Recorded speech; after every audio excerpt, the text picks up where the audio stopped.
নেতার হাতে বায়াত, নেতা যদি রাষ্ট্রনেতা হয় তার হাতে বায়াত করা যাবে, জেহাদের বায়াত করা যাবে রাষ্ট্রনেতার হাতে, এবং আনুগত্যের বায়াত করা যাবে।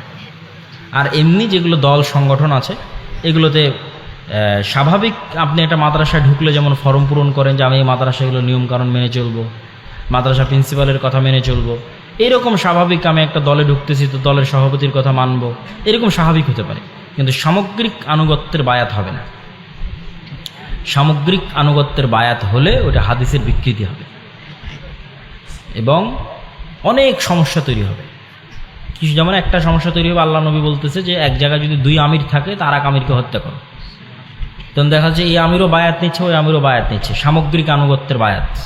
তাহলে আগে একজনকে হত্যা করতে হবে তারপরে বায়াত চলবে। একই সাথে একই এলাকায় দুই তিন আমির থেকে বায়াত হবে না, অনেক ঝামেলা আছে। এগুলোর বিষয়ে আমার এক লম্বা বিস্তারিত আলোচনা আছে।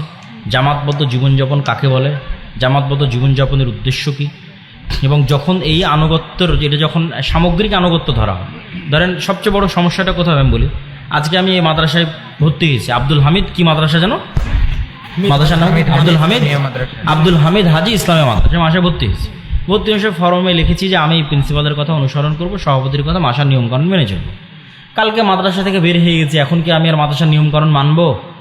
আর তো মানবো না। কিন্তু এই আনুগত্যটা যদি আমি আল্লাহর নবীর হাদিসের বায়াতের আনুগত্য বানায় দিই তাহলে এই আনুগত্য মরা পর্যন্ত চলবে। আর যখনই আমি আনুগত্যের বাইরে যাব তখনই জাহিলিয়াতের মৃত্যু হবে, আমির আমাকে হত্যা করতে পারবে। তাহলে এটা তো ভয়ঙ্কর হয়ে গেল না? মানে দুইটার একটাই আসতেই হবে। যখনই আপনি বলতেছেন এই বায়াতটা ওই বায়াত, তাহলে এই অনুসরণ মরাপন্ত হতে হবে। চুল পরিমাণ এদিক ওদিক হলে আমিরকে ওকে হত্যা করতে পারতে হবে, যে এ আমার কাছে বায়াত নিয়েছিল আজ বায়াত থেকে বেরিয়েছে একে হত্যা কর। তাহলে এটাকে ওই বায়াত বানানো যাবে না, এটা শরীয়তের বিকৃতি হবে, অনেক বড় গুনাহ, ভয়ঙ্কর গুনাহ। এটা বাংলাদেশের প্রায় সব ইসলামী দল এই পাগলামির মধ্যে লিপ্ত আছে, এই হাদিস বিকৃতির মধ্যে লিপ্ত আছে। তাহলে কি হতে পারে, স্বাভাবিক একটা কোম্পানিতে যেমন চাকরিতে জয়েন করলে যেমন বলে যে আমি কোম্পানির রুলস অ্যান্ড রেগুলেশন মানবো, আমি দলের যতদিন আসেন দলের রুলস রেগুলেশন মানবো, কাল তোমার দল ভালো লাগছে না আসসালামু আলাইকুম, এটা ঠিক আছে, কিন্তু সামগ্রিক বায়াত চলবে না।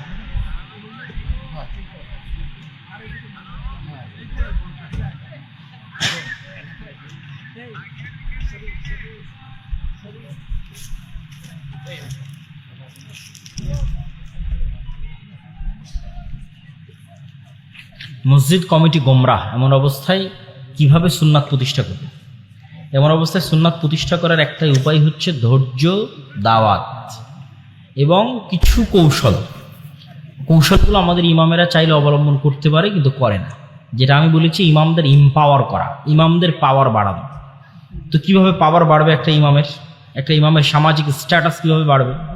ধরেন একটা ইমাম বেতন পায় 7,000 টাকা, কথার কথা, বা 10,000 টাকা বেতন পায়।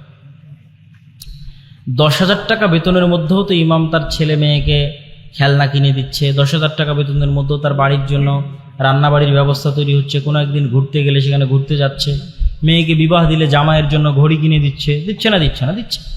তো ওই 10,000 টাকার মধ্যে যদি ইমাম চেষ্টা করে যে আজকে এই ঈদে আমি একটা হাদিয়া আমার মসজিদ কমিটির সভাপতিকে দিব, একটা ছোট্ট হাদিয়া আমার মসজিদ কমিটির সেক্রেটারিকে দিব, একটা হচ্ছে মসজিদ কমিটির ক্যাশিয়ারকে দিব, ওর নিজের টাকা থেকে দিব, তাহলে কি হবে? সভাপতি টাস্কি খেয়ে যাবে, কিরে আমি এতদিন ইমামকে দিয়ে আসলাম আজ ইমাম আমাকে দিচ্ছে। এটা হলো সোশ্যাল স্ট্যাটাস তৈরি করা, এম্পাওয়ারমেন্ট, যে আপনি সভাপতিকে হাদিয়া দিচ্ছেন, ব্যালেন্স আসে। আপনি 5 বছর হাদিয়া দিয়ে দেখেন প্রতি ঈদে আপনার সভাপতিকে, তারপরে যদি আপনি সভাপতির লেভেলে না চলে গেছেন, সভাপতির আপনি বরাবর লেভেলে চলে যাবেন। কিন্তু আমরা তো সেটা করি না, খালি দেন, সভাপতি দেন, সেক্রেটারি দেন, বেতন দেন, সব দেন, নিতে নিতে গোলাম হয়ে গেছে। ব্যালেন্স তৈরি করতে হবে। এই সোশ্যাল স্ট্যাটাস এবং সোশ্যাল এম্পাওয়ারমেন্ট তৈরি করলে দেখবেন যে আপনি অটোমেটিক পরিবর্তন করতে পারতেছেন, এবং পরিবর্তন করার অনেক ভালো ভালো কৌশল আছে, সেই কৌশলগুলো অবলম্বন করতে পারে। দেখা যাচ্ছে যে ভালো কাজ, আপনার যোগ্যতা, আপনার বক্তব্য, আপনার গুণ, ইয়াং জেনারেশনের সাথে আপনার কানেকশন, ইয়াং জেনারেশনের মধ্যে দাওয়াতি কাজ, তাদের সাথে কানেক্টিভিটি, এটা আপনাকে পাওয়ার দিবে যে আপনার ইয়াং জেনারেশনের সাথে কানেকশন আছে, তারা আপনার মসজিদে আসে, আপনি তাদের কথা বুঝেন, তারা আপনার কথা বুঝে, এর জন্য জ্ঞান লাগবে। ওই আগের যুগের পড়াশোনা দিয়ে আপনি তখন এই কানেক্টিভিটি তৈরি করতে পারবেন না। আধুনিক যুগেরও কিছু জ্ঞান অর্জন করতে হবে। আর এই বাচ্চাদের কি সমস্যা, এরা টিকটকে কি দেখে, রিলসে কি দেখে, কি ওদের মানসিক প্রবলেম, সেগুলো জেনে তাদের সাথে ডিল করতে হবে। তাহলে দেখবেন ইয়াং জেনারেশনের সাথে কানেক্টিভিটি তৈরি হয়েছে, আপনার জন্য স্পেস তৈরি হয়েছে। তো শুধু এক বাক্যে এগুলোর অ্যান্সার হয় না, এগুলো হিকমা, নিজ নিজ জায়গায় নিজ নিজভাবে আগাতে হবে। আমি দীর্ঘদিন ধরে ব্ল্যাক ম্যাজিকে আক্রান্ত, অনেক চিকিৎসা করেছি কিন্তু কোনো উপকার হয়নি। এখন করণীয় কি? ইসলামের চিকিৎসার উপর যদি আপনার আস্থা থাকে, যে আস্থা আছে, বিশ্বাস আছে, তাহলে উপকার পাবেন।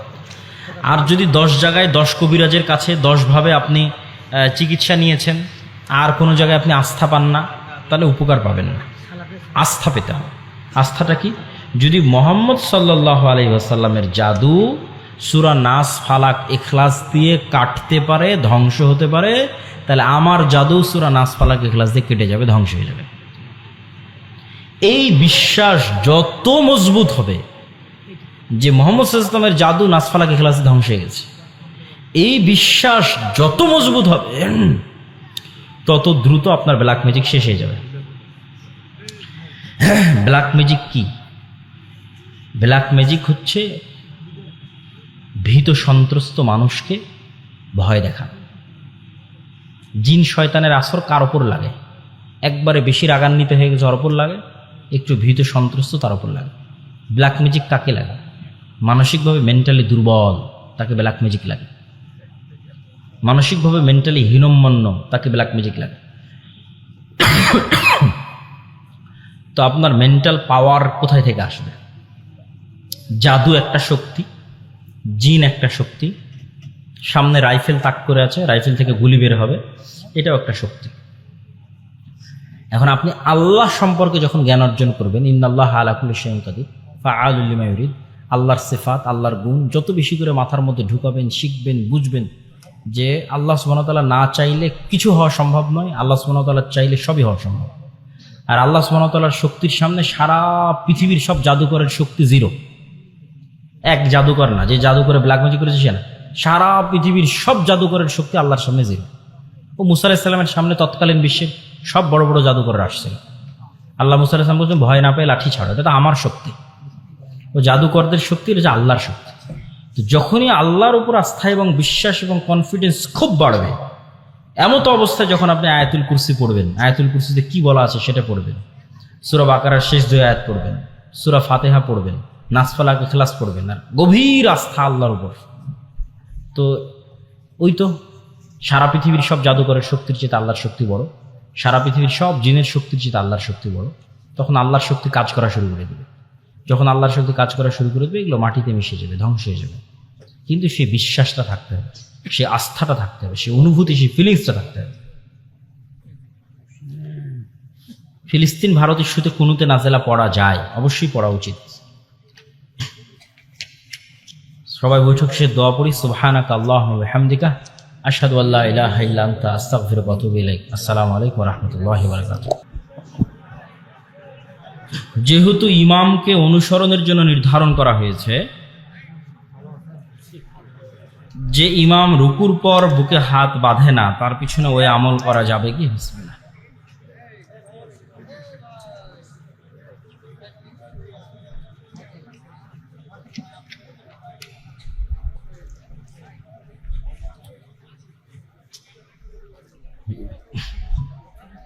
ইমামের অনুসরণটা রুকু, সিজদা, সালাতের যে সিনক্রোনাইজ ধারাবাহিকতা, সেটা ঠিক রাখতে। যদি আপনি এই প্রশ্ন উত্থাপন করেন, তাহলে আমি আপনাকে বলবো, ইমাম রুকুতে সুবহানা রাব্বিয়াল আযীম 3 বার বললো না 10 বার বললো, তাকে আমি জানি?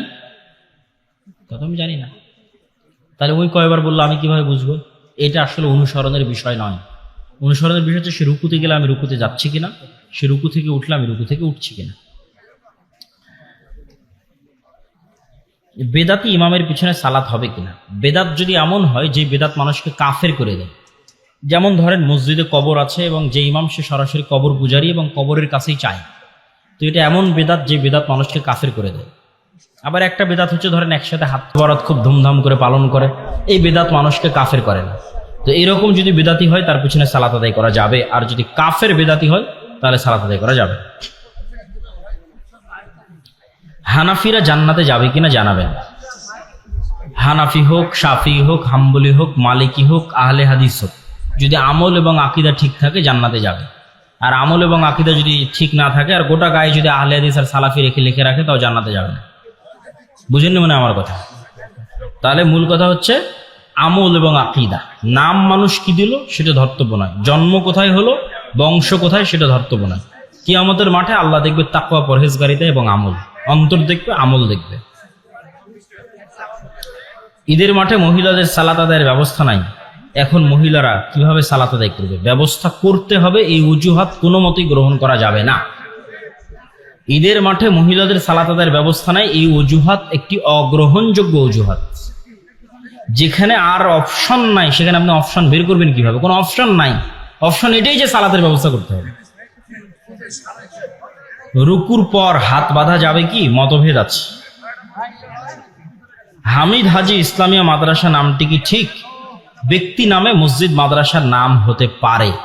রাসূল সাল্লাল্লাহু আলাইহি ওয়াসাল্লামের সময় মসজিদের নাম বংশের নামে ছিল, সহিহ বুখারীতে অধ্যায় রচনা করা আছে। তবে যারা দান করেছে বা যারা অংশগ্রহণ করেছে তাদের অন্তরে যেন রিয়া কাজ না করে, যে আমার নামে একটা মাদ্রাসা হয়ে আছে, এটা অন্তরে রিয়া আসতে পারে, রিয়া কাজ যেন না করে, এই জন্য এমন একটা নাম দেওয়া যে নামটা অর্থবহ, যে নামের অর্থটা সুন্দর হবে, সেই নামের সাথে মাদ্রাসার নাম হবে। আর আমি মাদ্রাসার জন্য কাজ করব আল্লাহর সন্তুষ্টির জন্য, আমার নাম থাকলেই কি না থাকলেই কি। ও হ্যাঁ হ্যাঁ, আব্দুল হামিদ যোগ করতে হবে। আপাতত এই অবস্থায় থাকলে আব্দুল হামিদ যোগ করতে হবে, শুধু হামিদ হবে না। বিতির সালাতে হাত তুলে দোয়া করার পদ্ধতি কেমন? সালাতের বই আছে, নিয়ে যাও। সুর দিয়ে ওয়াজ করা যাবে কিনা? সুর দিয়ে ওয়াজ সরাসরি হারাম এরকম আমরা বলবো না, তবে রাসূল সাল্লাল্লাহু আলাইহি সাল্লামের বক্তব্যের গতি সুর দিয়ে মজা করে রসিয়ে রসিয়ে আসলে ছিল না। রাসূল সাল্লাল্লাহু বক্তব্যের গতি ছিল স্ট্রেট ফরওয়ার্ড, ভাব গাম্ভীর্যপূর্ণ, ব্যক্তিত্বপূর্ণ, মজাকের ছলে নয়, হাসির ছলে নয়, কৌতুক বা ড্রামার ছলে নয়, একদম শক্ত স্ট্রেট ফরওয়ার্ড কথা, ঠিক যেভাবে আপনাদের শাইখ আব্দুর রাজ্জাক বিন ইউসুফ আলোচনা করে। ফিতরা কিভাবে বন্টন করতে হবে, কয় ভাগে? ফিতরার একটাই ভাগ, ফকির মিসকিন। ফিতরা কি মাদ্রাসায় দেওয়া যাবে? মাদ্রাসায় ইতিম থাকলে দেওয়া যাবে। টাকা দিয়ে ফিতরা আদায় কি যাবে? যাবে না। সারা বিশ্বে একই দিনে ঈদ ও সিয়াম পালন করা যাবে কিনা? এগুলো সবাই জানেন যে কি উত্তর দিব, তাও মানুষ জিজ্ঞেস করে। বাড়ি থেকে বের হলেই কি সফর? বাড়ি থেকে বের হলেই সফর, সফরের উদ্দেশ্যে বের হলেই সফর।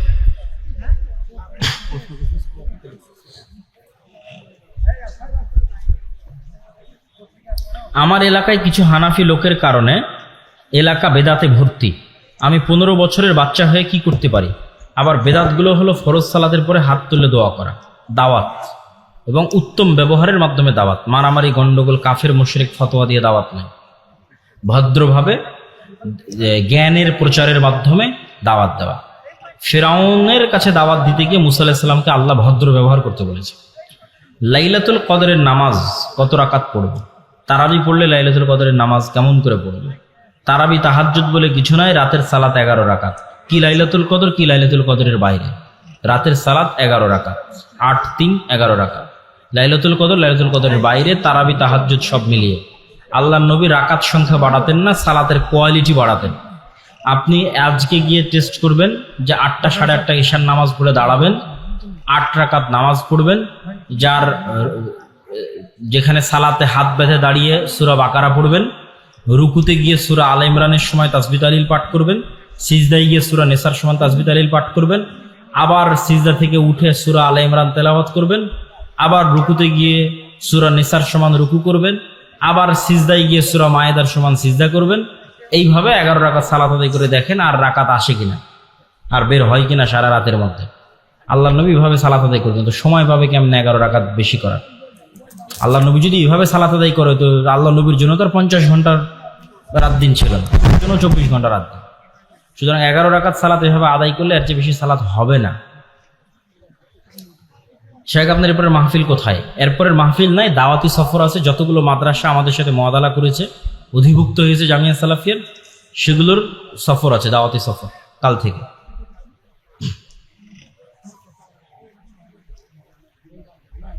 হাঁসের ডিম মুরগি দেওয়া যাবে কিনা?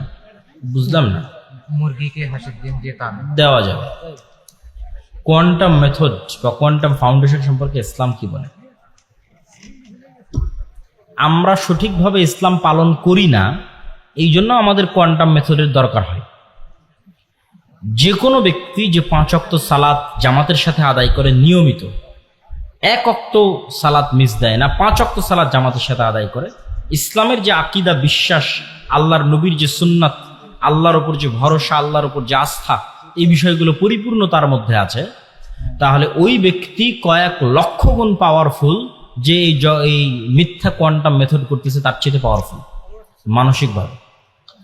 কিন্তু যে মানসিকভাবে দুর্বল, নামাজি পড়ে না, ও গোটা দুনিয়া ঘুরে বেড়াচ্ছে, আজ কোয়ান্টাম মেথডে যাবে, কালকে হিন্দুদের সূর্য নমস্কার, তারপরে আসন, এগুলো করে বেড়াবে, তার কয়দিন পর হিন্দু হয়ে যাবে, তার খ্রিস্টান, তার নাস্তিক হয়ে যাবে।